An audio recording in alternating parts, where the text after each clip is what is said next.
Mandatory early screening for autism spectrum disorder. Help parents help their children. This presentation is by myself, Kelsey Whitelaw, along with Cheyenne Cody De Rosa, Noelle Franks, Cody Hopper, and Mi Nguyen at Arizona State University.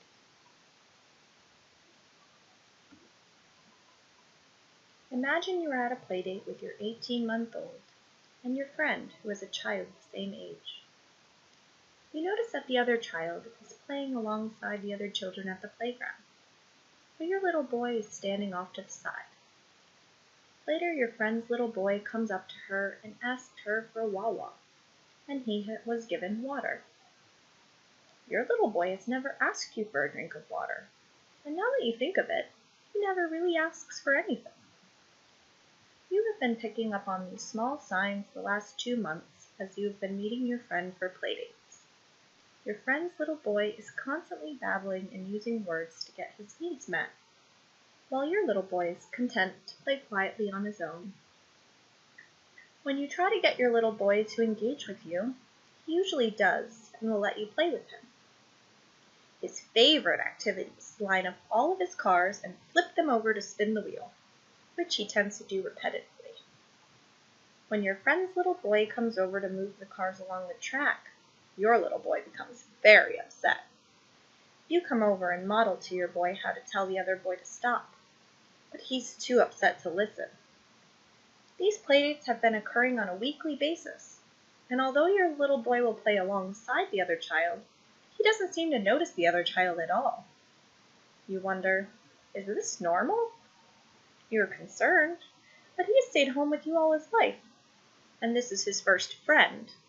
So you brush it off as being an only child with little opportunities for socialization.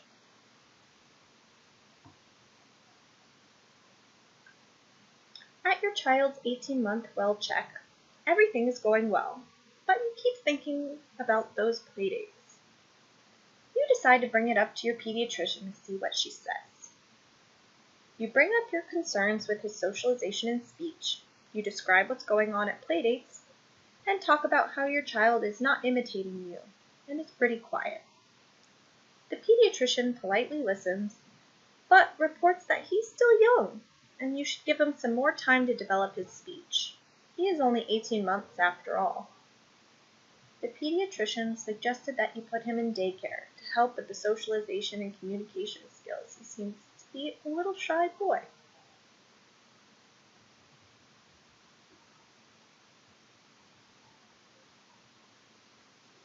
Your pediatrician ends the appointment by saying, "Let's wait and see." This is a common response from pediatricians. In fact, a 2016 study by Adelman and Kubison found that 50% of pediatricians took a wait-and-see response to developmental concerns.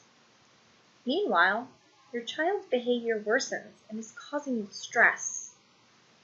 A 2003 study by Baker and colleagues found that parents with children with developmental delays are more likely to suffer from parental stress. You know that your child is different from other children his age, but if your pediatrician is not concerned, then maybe you should wait and see.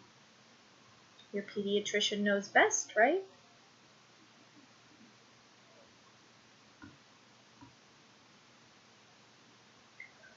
Let's fast forward to age 4. You have waited and now you see. Your child is now diagnosed with autism, and the concerns you brought up starting at his 18-month well check were indicators that could have been caught on the autism screening tool that could lead to your child's diagnosis. Let's review some of those indicators from our scenario. Repetitive behaviors, such as playing with the cars over and over in the same way. Language delays, not using Wawa for water or using vocalizations to ask for needs to be met. Difficulties with social interaction, just as in the playdates, having a hard time playing with children and only playing alongside. And often, trouble with nonverbal communication is also a problem. such as eye contact. The MChat is a screening tool designed as a checklist to screen for autism in toddlers at ages 18 months and again at 24 months. The concerns you had would have elicited at least an at-risk diagnosis from a developmental pediatrician or psychologist.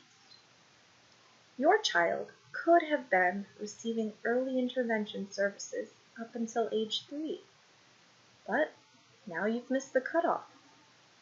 You also missed out on support to get services now after age 3. Now you're alone navigating the state systems to begin receiving services for your child. Now that those 2 years have gone by, how do you feel looking back? Angry? Frustrated? Ignored? Defeated? Helpless? Dumb?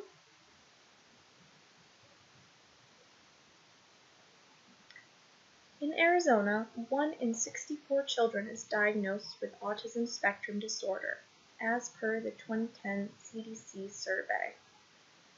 Parenting can be stressful to anyone. However, parents of children with developmental disorders like autism are more likely to suffer from parental stress and mental health problems, according to studies by Baker and colleagues in 2003 and Emerson in 2003. Arizona Early Intervention Program, the AZEIP, provides a team of speech therapists, occupational therapists, physical therapists, developmental specialists, psychologists, social workers, all to children that qualify for the program. These services are provided through a team-based model.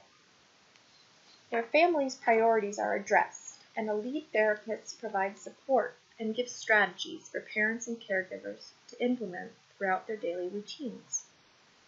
For children with an at-risk or diagnosis of autism, Applied Behavioral Analysis, ABA, is a service that can benefit them. ABA services cannot be provided through the Arizona Department of Developmental Disabilities until an actual diagnosis or at-risk autism has been given to a child. An official diagnosis is required for insurance to cover the costs of treatment of autism, such as ABA therapy. Parents just need to get their child the diagnosis, and then they can access the services. Fortunately, wait lists are long in Arizona, and so the need for early screening of autism is even more important, as it can get the child on the wait list earlier.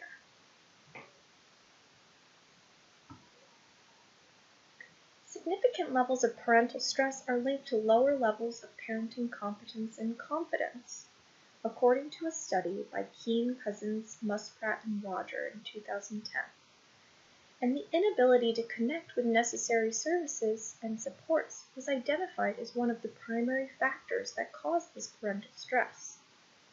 Keene and colleagues found in 2010 that providing parent-focused interventions by providing professional support and guidance immediately following a diagnosis of autism can lead to reduced levels of parental stress. The study found parents will be more efficient and equipped to handle their children's challenging behaviors, and they will learn how to seek out necessary treatment for their child. With support, parental stress decreases and parents feel more competent. However, parents are left helpless due to insurance requirements until a diagnosis has been provided to their child.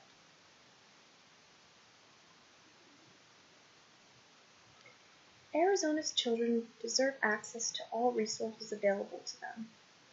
Mandatory autism screenings can get Arizona's children diagnosed at an earlier age. According to the CDC's 2010 survey, children in Arizona are being diagnosed on average at the age of 4 years and 11 months, years after the AAP recommended toddler screening ages of 18 and 24 months. A study by Barton, Dumont, Matthew, and Thien in 2012 identified a need to screen at least twice and that is to catch children who regress after the initial screening. According to data from Bayo and colleagues in 2014, the median age for diagnosis was 4 years and 3 months, so the Arizona average is behind the national average. If screenings are available at 18 months and 24 months, why are children not being diagnosed until they are almost 5 years old in Arizona? The simple answer is the screening tool available to pick up on developmental delays related to autism are not being used by pediatricians in Arizona. If the tool was being used at the appropriate time, children could be referred to other physicians, providers, and programs to get further testings and evaluations completed. Then, once diagnosed, they can start early intervention. A study by Suma, Adamson, Bakerman, Robbins, and Abrams in 2016 found huge benefits of starting early intervention, including improving the child's IQ, behavior, autism diagnosis, and improved parent-child engagement. This means the entire outlook for autism changes for the child. Kogel, Ashbaugh, and Bradshaw found in 2013 that the earlier a child receives interventions after diagnosis, the more likely they are to show the greatest developmental strides.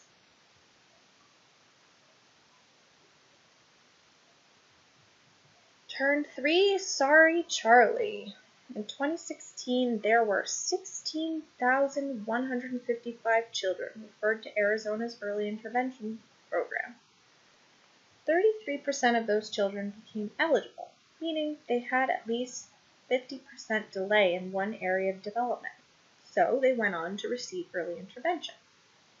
26% of the children did not qualify, and almost 41% of the children who were referred had their case closed before eligibility could be determined, meaning they were over the age of 3 and missed the cutoff. Data from 2017 showed that 41.4%, so even more children referred, had their cases closed before eligibility was determined. So 6,524 children never even had the chance to qualify for early intervention. It is so important that Arizona's pediatricians evaluate using early detection tools to avoid having these 6,000 plus children not receive evaluations that could help them and their families receive further support.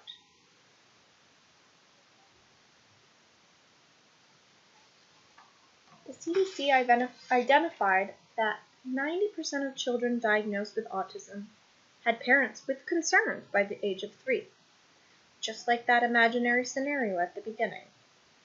Yet, only 34% of them received an evaluation by age 3. Again, just like that imaginary parent scenario, all left to feel angry, helpless, and ignored. There are many programs out there to support children with developmental delays, including Arizona Early Intervention Program. Programs like AZEIP can help parents navigate the state systems and provide parents with information on child development and any resources available. It is unfair to the children of Arizona to not receive something as simple as an evaluation. This is something that can be covered by the state and is free of cost to the families. Every child deserves the opportunity to live their fullest potential.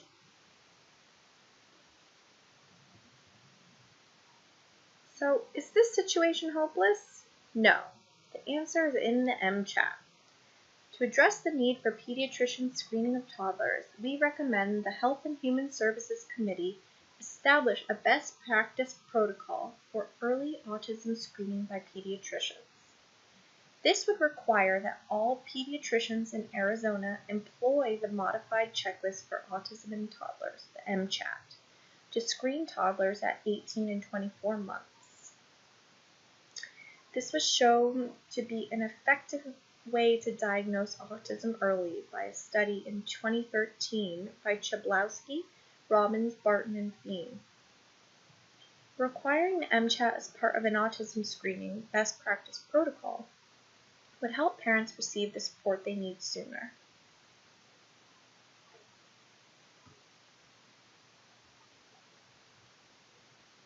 Having all pediatricians trained in employing this evaluation sounds expensive. Well, there are also cost-saving benefits to early diagnosis. When left untreated, a study by Kogel, Ashbaugh, Bradshaw in 2014 found symptoms of ASD can become more severe and require more expensive intervention if not treated early. Early diagnosis leading to early intervention could potentially prevent these costly interventions later in life, as well as saving from 18 years of special education. A study by Jacobson, Mulick, and Green in 1998 estimated that a state could save over $1 million per child over their lifespan when employing early interventions. And Chasen, Harris, and Neely in 2007 estimated that state savings for Texas to be over $2 billion total. Although pediatricians are not to take all the blame for this, they are the ones most often trusted by parents as a professional in the field of child development and someone the parents see most often. A 2010 study by Fountain, King, and Behrman found that factors such as parents' socioeconomic status, race, and birth order can all have an impact on age of diagnosis. A survey conducted by the AAP in 2009 revealed that only 47.7% of primary pediatricians were effectively utilizing standardized screening methods. In 2011, Radecki and colleagues found that 14% of children have a developmental delay by age 2. But only 10% of those identified are receiving services to meet their developmental needs. There are many different factors that could affect the lack of service, including parents' unwillingness to participate.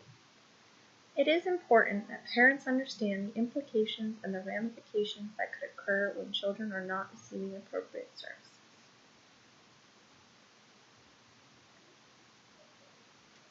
Temple Grandin says, autism is a neurological disorder. It's not caused by bad parenting. It's caused by, abnormal development in the brain. The emotional circuits in the brain are abnormal, and there are also differences in the white matter, which is the brain's computer cables that hook up the different brain departments. I love this quote as a way to picture autism and the way that it works in a child's brain. Temple Grandin, who is autistic herself, is a pioneer in the autism community, and this quote perfectly resonates the education she's been trying to provide to others. It is important that we all remember that although autism is not caused by bad parenting, it can be challenging to parent a child with autism when parents do not have access to appropriate resources. Most people can agree that parenting is not easy. It is a challenge that many people take on each day, and it is one that never ends. Early detection of autism helps relieve parental stress, as it gives parents an answer to their questions. The resources available for children with autism and their families is abundant, but the ability to access it without a diagnosis is limited. MCHAT is an important tool that all Arizona physicians working with children should be employing and utilizing within their practice. In order for parents to receive support, and it provides early enough detection to get the child referred to the appropriate programs. A simple at-risk diagnosis of autism in Arizona could provide these young children with early intervention services, ABA therapy. Let's decrease the stress a bit by helping Arizona's children with autism access the resources available. Let's catch these diagnoses early so that by the time Arizona's children with a diagnosis of autism is 4 years old, their parents are more confident in their skills and feel equipped to handle whatever life with a child with autism brings.